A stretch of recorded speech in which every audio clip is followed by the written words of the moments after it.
What's up, everyone? This is Aly from Ear Coffee. We got Joe here as well. What's up? Thank you so much for tuning into our annual year-end episode. Each of us has picked a couple, or rather a few, records to highlight. Some of them we wrote about, some of them we did interviews for, some of them we did not get to. We'll have a bunch of other shout-outs because there was a lot of fantastic local music put out this year, and we just wanted to, as we tend to do, spotlight a little bit of it at a time and encourage you to revisit some albums from earlier this year. Mm-hmm. Check out something new. Did you do that thing where you kind of went, did this album come out this year? And then went, oh shit, it's just been 365 days.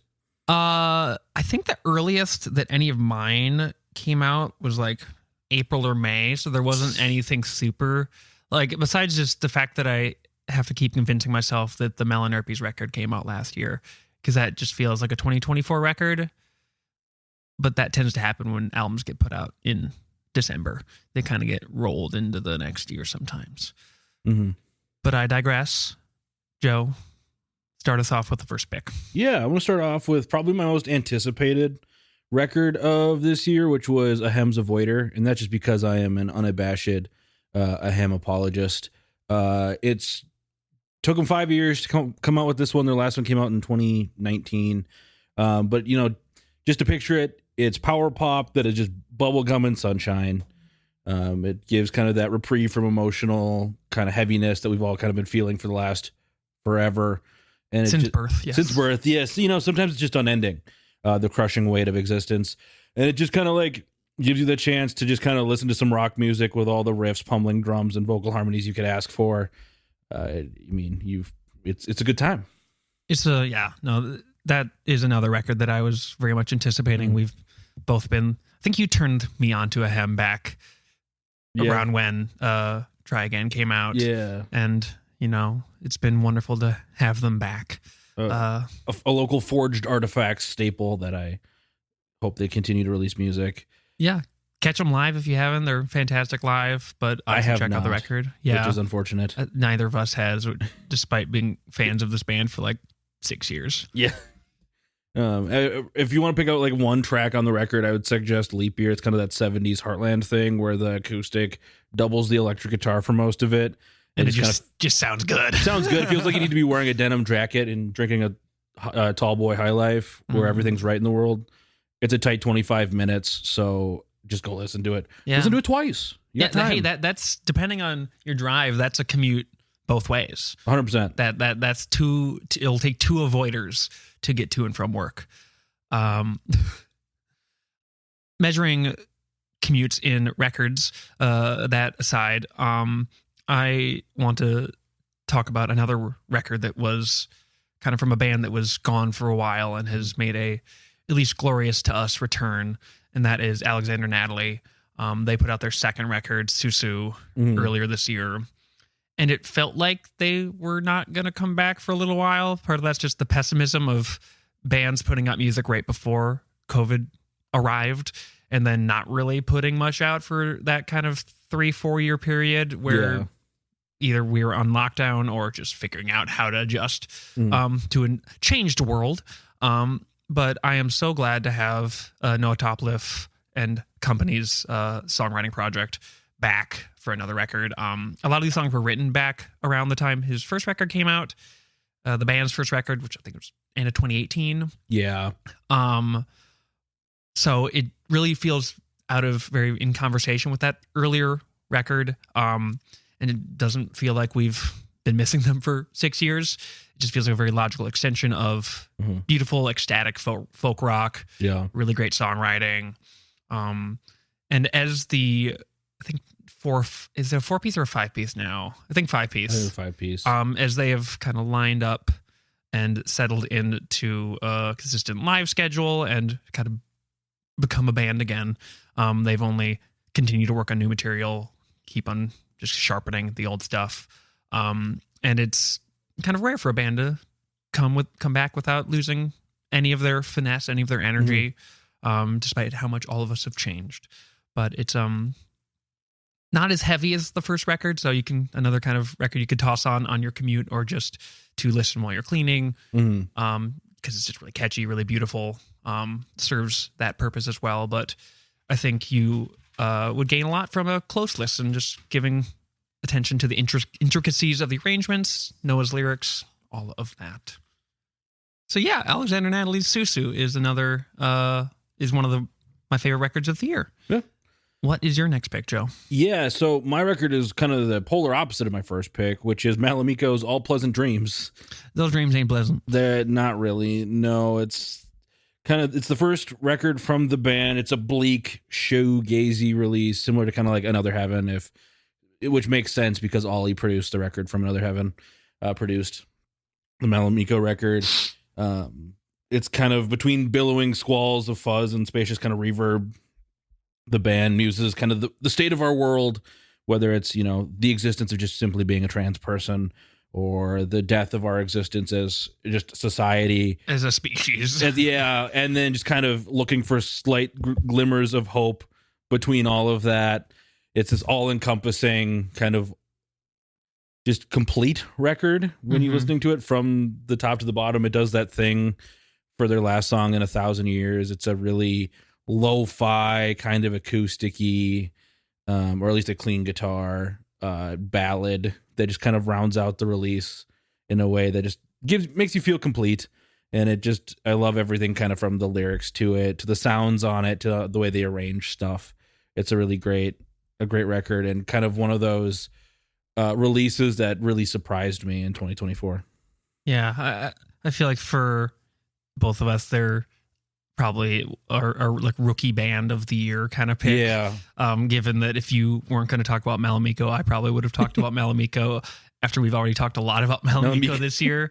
It's a great record. Big fans of those pals. They're a fantastic live band as well. They're one of the ones that when I first saw them, that was like, holy shit. Make sure you go check them out. And Aly, what is your next? The soundtrack, Donkey Kong Country 2, Diddy's Conquest is my second. It's Diddy's Conquest. It's kind of like Attorneys General. Yeah, no, it's a pun, and it took me a really long time to realize. Like, I just assumed that the box art was wrong. I was like, no, it's Diddy Kong's quest. It's his quest because that's what it is. True. No, it's just a pun that I refused to accept for like 15 years. It's Kong's quest, like conquest, but Kong's. Even though he's not really conquesting, he's just rescuing his friend / uncle. Does he rescue his friend / uncle? Well, if you finish the game, he does.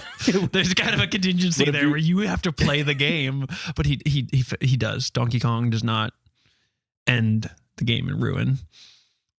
What do you think happens to the characters of games never finished? Maybe that's what Purgatory's like. That makes sense. It's just kind of like white walls, pencil marks.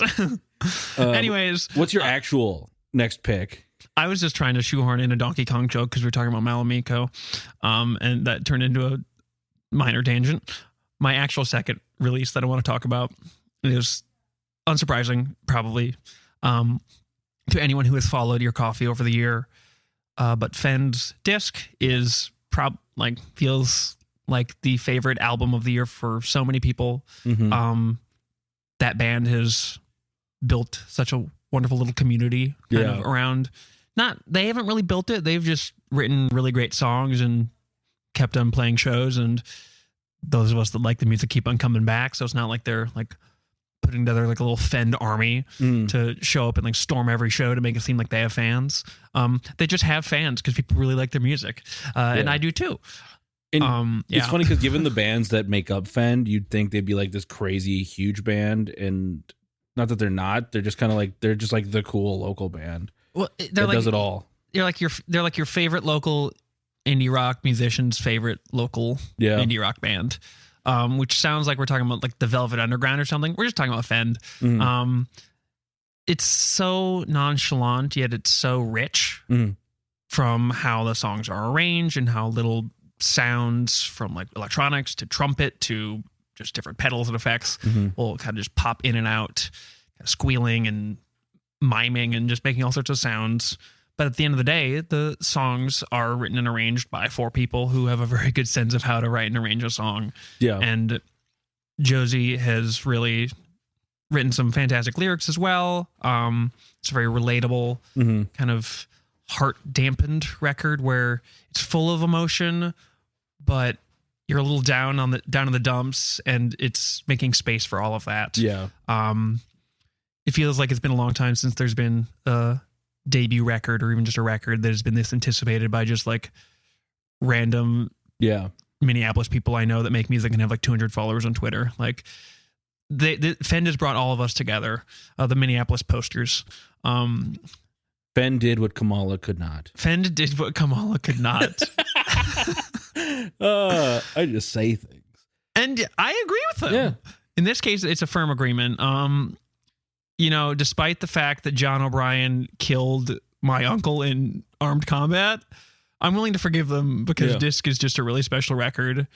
And I hope no one ever goes to a Pointless Animal show. Fuck them. Fuck them. Joe, what's your third release for today?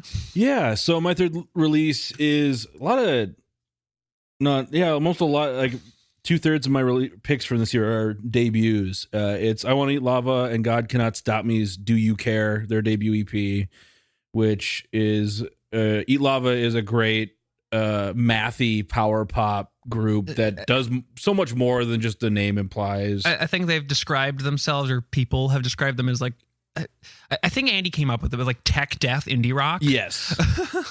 Which honestly makes so much sense because you can go from everything from like twinkly guitars and some piano riffs to just blast beats, which is what the title track does. You're just kind of like listening to this, heart-rending kind of beautiful track that they put together. And then something like, what if we do just blast beats with like minimal distortion?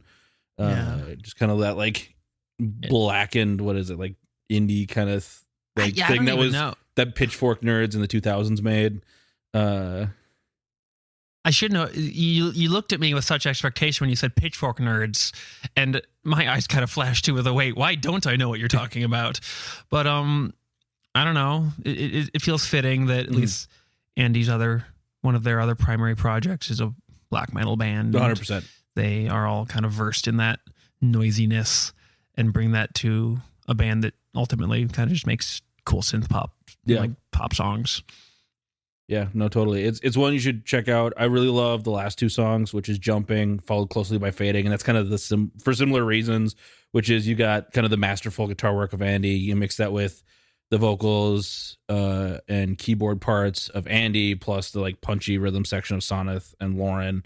And it feels like they ride this knife's edge of wanting to just throw it kind of overboard and go for it, and just like restraining themselves in what they can do as a band. Plus they have guitar solos, and we should have more guitar solos in music. None of that bluesy indie, not like blues rock shit though. We get it. You can play double stops, but like some real melodic fucking guitar solos. Yeah, the metric that we use to judge all music that we covered this year is actually just binary check yes, check no option. Does it have a guitar solo? Yes, it's going in the inbox. We're talking about it. No, you better make a real strong case. We have taken payments behind the back for non-guitar solo having musicians to get their music featured on the podcast. Yeah, we're a payola podcast. But only if we want you to. But you don't have to, but you could tip. Venmo link is in bio. Yep. Got Ko-Fi. Buy me a coffee. Aly, what's your last official pick of the year? Yes, my last release that I want to talk a little bit more in depth about is Papa Mbe's newest EP, Parcelle 16. I think it's Parcelle because I think it's a French word. It's just the name of a location, and it's like I think house number, like unit number 16. It came out in August. It hasn't been quite 5 or 6 years since his last full piece of music. When he put out an EP in 2021, which was fantastic. Since Papa has had a pretty consistent string of singles and collaborations that have been coming out, so it wasn't quite like the radio silence of some of these other bands that have been kind of on hiatus almost. Because he never stops making music. Papa never stops making music, trying new things, and this EP I think is probably the most definitive thing we've gotten from him yet.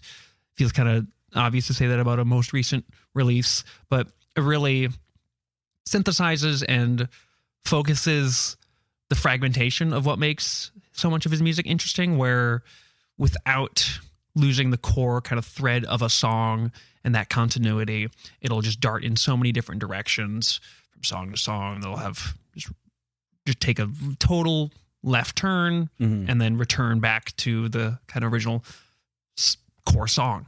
And these detours don't lose any of the momentum, and if anything, might even like the detour you might think it's just a random left turn. That's the chorus. So it's proof that of just a relentless curiosity and expansive sound. The curiosity and the experimentation that Papa brings to all of his music. It's really kind of a visceral listen. And the emotions that inspired it kind of simmer down underneath the surface. At least for someone like me, where I'm caught so much by the music itself first, because there's so much just noise and like synth hooks and vocals and all sorts of interesting production. And it's just kind of all over the place in that regard, but there's a lot of paranoia and sadness and yearning kind of lurking inside the songs. And if you just kind of strap your headphones on, listen to the EP 3-4 times in a row, that would take about like an hour and a half. Just really immerse yourself in it. You'll probably find a new favorite song, a new favorite kind of idea. There's just a lot going on, and I am very excited to see what comes next. He's already put out a single earlier this month, because this EP came out in August, and we've already gotten new music since then, so probably won't be too much longer before there's even more new Papa Embe music out in the world. There's already a pretty good wealth for you to spend some time with. And I would recommend starting with the newest EP if you haven't checked them out yet. Awesome. Cool. Next, we want to move into some shout outs, just because we could sit here and talk at length probably about a bunch of local records. We could ramble, as we have for these last 6 respective releases, about all the other albums that we're going to talk about. Yeah. Pretty much about all the albums made by artists that we had on the show this year. But we'll let those things kind of stand for themselves and not take up any more of your time. Yeah. You want to go first, since I went first on the regular picks? Yeah. So these are other great records that are just as worth your time. The first record I want to shout out is the latest from Scrunchies, Colossal. Yeah. Produced with Steve Albini, probably close to one of the last records he worked on. And it's Scrunchies doing what Scrunchies does best, and it's another great record from them. That was one that that I couldn't decide where I wanted to put it on my list, so I'm glad you included it in your shoutouts, because a banger. I wanted to mention Dusty Forever's Juno. I talked to Des 2 years ago now. I think 2 years ago. For their first release from that band, and Juno is just like his Uncle Neil moment. Just kind of feels like it was recorded in the barn. Beautiful folk rock. It's got a little bit of everything. Go check it out. Yeah. Next, I wanted to shout out the probably 18th or 19th or 25th record from Larry Wish. The Mind is the Builder. It's a very unique record in Larry Wish's discography, and it's one of the best that I've heard from him amongst decades worth of music. So take a dive into the world of Bumpy, into Larry Wish's discography, but The Mind is the Builder is a really great entry point and a really great record on its own. Yeah. I wanted to also shout out another Heavens EP from this year, which is See You Later. Kind of the more post-hardcore flip for the band, moving away from some of the more shoegazy elements of themselves. It's gritty. It's angry. It's kind of a cool next phase for the band. Agreed.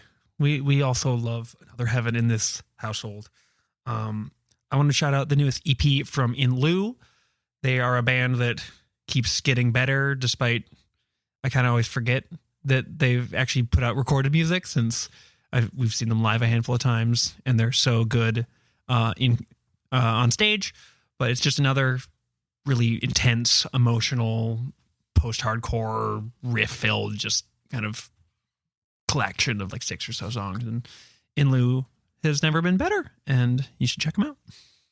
So the next record I wanted to shout out, which is the debut record from Prize Horus, kind of follows up, which is called Undersound. It follows up their kind of very much anticipated, much hyped EP Welder, which came out in 2022.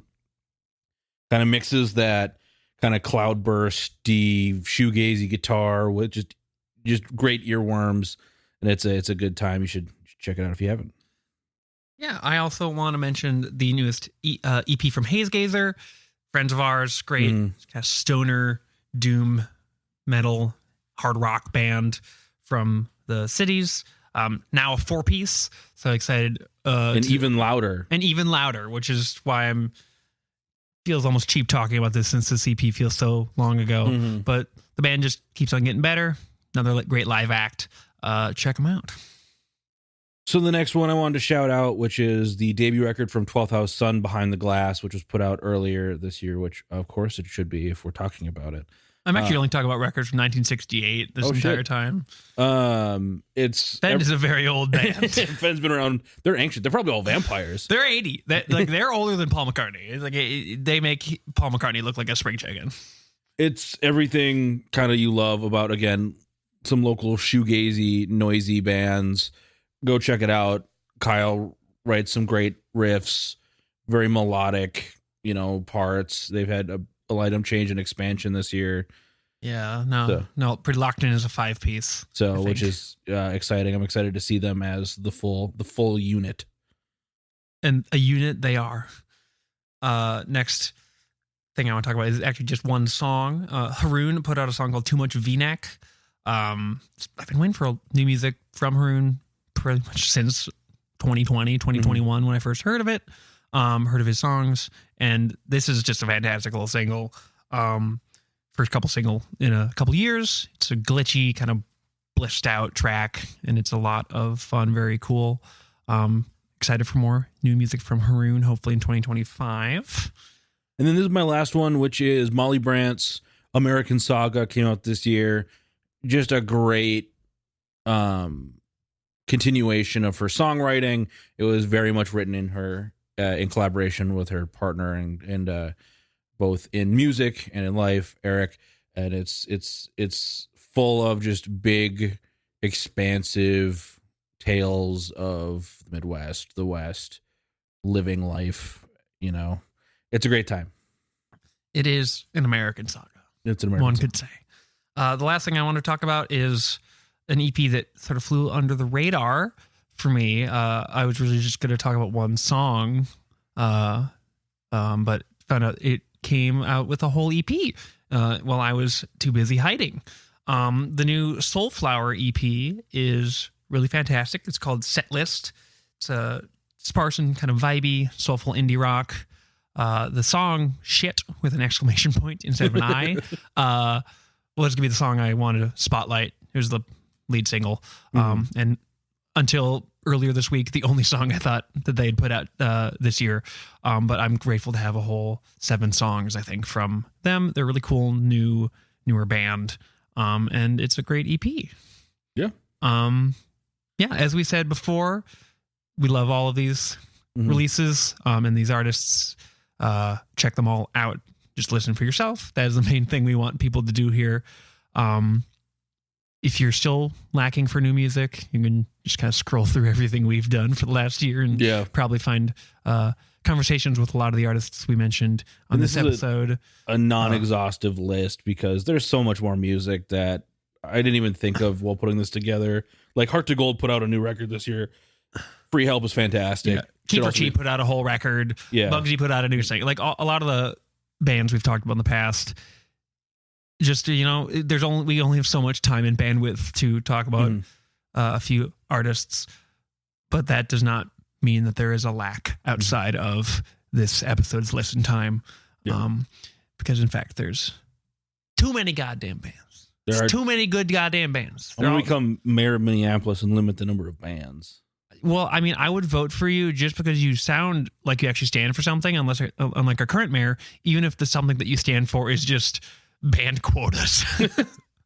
You at least have integrity on one specific topic, right? Unlike this is the only topic that he feeling integrity on is just being a strong little boy who gets to have all the power. And, that's I'm where just strong male. He's just strong male. Joel will be the mayor who'll beat you. I'll be a strong mayor with a bat who kills you. You can take this as my official announcement for my campaign launch here on Ear Coffee. I appreciate you letting me come on. We have a fund or a donation pool open on the Your Coffee Substack that ties into our political platform. Obviously, I'm the campaign advisor. Yes. I'm feigning surprise. This was a hard launch that we planned all along. Yes. And, don't give money to the people in need. Don't give money to anyone that needs housing or support or food. Give it to us so Joe can become mayor. Because if you need, just send us an email. If you want a campaign sign, we'll put it in your yard. Yeah, we will come put it in your yard. Specifically. We won't tell you when, but we got hammers, we got signs, we got cardboard. We got time. You think we have jobs? We're podcast. Yeah, actually, we both have jobs. It sucks. This doesn't pay the bills. This does not pay the bill. I made like $10 once. Oh, that's cool. I hope in the new year we can all make $10. That's, Thank you for listening and bearing with us. I appreciate all the support throughout the year. You know how many people watched our live sessions in 2024? Are you asking me to tell you, or are you asking me as a setup because you're going to tell me? I'm going to tell you. Okay, because I have the list here. Do you think I know these things? No. I don't even remember what I had for breakfast this morning. Just kidding. I had 3 breakfasts, and they were all fine. How many, Joe? 7,543 people have sat through our live sessions. That's more people than have been president of the United States, and that's pretty impressive. That's true. Our podcast analytics, since I don't pay for those, won't tell me how many people listen to this just this year, but over 17,000 listens through our since we switched over to the new host. So sick. That's pretty cool. Here's to another year of local music. Go to a show. Go on Bandcamp and buy a tape or something. Find it for yourself. Make some cool art. Some ideas, or just make some stuff yourself. Oh, fuck it up, Lizzie. Fuck it up, Lizzie. This is the end of this podcast. This is gonna be us narrating the cats having weird little meltdowns. Thanks again for listening, everybody. We'll see you in 2025. You have been listening to the Ear Coffee Podcast. If you like what you heard, please rate, review, and share so we can stand out against the sea of other music podcasts. You can find information and other important links in the show notes of this episode. If you would like to support us, please consider subscribing on Patreon for early access to live sessions and other bonus content. You can also subscribe to our Substack for a regular newsletter with reviews, ramblings, and anything else we have to say. Thank you for listening, and we'll see you next time.